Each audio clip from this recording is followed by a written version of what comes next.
السلام عليكم، ازيكم حبايبي؟ يلا بينا النهارده كده بقى نشوف اخر اكله لاخر يوم في المصيف، وده كده يبقى اختتام فيديوهات المصيف معانا. طبعا زي ما انتم شايفين فضلة خيركم رز وبانيه وكولسلو. تعالوا الاول نشوف طريقه الكولسلو. هنا كنت مقطعه الكولسلو وبشرب جزر، بس مش قادره اقول لكم بقى معاناه الكولسلو. انا قطعته باعجوبه لاني كارثه من الكوارث اللي انا عملتها في المصيف ده ان انا ما كنتش واخده معايا السكينه ونسيتها، لان كنت ناسيه شنطه كبيره فيها حاجات كتير جدا كانت ما خدتهاش معايا. هنا كده كنت نزلت بقى بالكول سلو، كنت جايبه حبايه كبيره من الكول سلو، خدت نصها ومعايا جزرايه واربع معالق من السكر. طبعا السكر حسب رغبتك، بس احنا بنحبه مسكر شويه، وكوبايه من المايونيز ومعاها ربع كوبايه من اللبن. المقادير دي انا بحب اعمل الكول سلو كده لان بحب المايونيز، واللبن بيعمل صوص حلو قوي للمايونيز.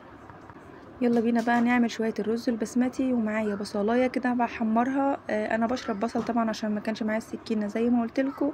ومعايا بهارات من الرز البسمتي ولورا وواحده من الماجي، بس هي دي البهارات. انا ما بحبش ازود البهارات في الرز كتير. بقلبهم كده مع البصلايه، وبعد كده بنزل بشويه الرز بتوعنا. كنت جايبه تقريبا نص كيلو من الرز البسمتي، وهنزل بالرز زي ما انتم شايفينه واحط الميه عليه واغطيه. طبعا الرز مش محتاج افتكاسات كتيرة. انا كل حكاية بس بحط عليه شوية من الفلفل الرومي، بقطعها قطع صغيرة وبنزل عليه بيها. طبعا الرز البسمتي غير الكبسة، ان شاء الله هبقى انزلكم الفيديو الجاي الكبسة بامر الله. يلا بينا بقى نتبل البانيه بتاعنا. ومعانا هنا كيلو من البانيه، ومعايا بصلة كبيرة مبشورة وعليها ليمونية وتوم باودر، بصل باودر، سوري، بصل باودر وفلفل اسود وملح، وخل، معلقتين كبار من الخل، واللون الاصفر ده شوية كركم وبهارات فراخ بحبهم كده. جربوا الخلطة دي بجد هتعجبكم قوي، البانيه هتحسوا فيه اختلاف جميل جدا. طبعا بسيبها كده تتبل شوية، وببدأ اعمل الخلطة بتاعة البانيه اللي هحطها.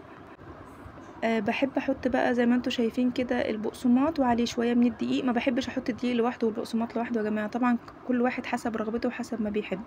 بحط البانيه في البيض كده زي ما انتم شايفين، وببدا ان انا انزل على البقسماط بالدقيق. طبعا الكولسلو نسيت اقول لكم ان انا الكولسلو بكون عاملاه من بالليل، يعني ما بعملش الكولسلو في وقتها. احلى حاجه الكولسلو لما بيتعمل من بالليل ويتساب. وعادي لو هتقدري، لو عايزه تعمليه في نفس اليوم، بس مش اقل من 4 ساعات. وبكده اكون حمرت البانيه، مرضتش اطول عليكم، ويكون ده شكل اكلتنا الجميله. وبجد كانت تستاهل بقكم، ودي من احلى الاكلات اللي عملتها في المصيف، اكله مشبعه جدا وطعمها حلو جدا والاولاد بيحبوها.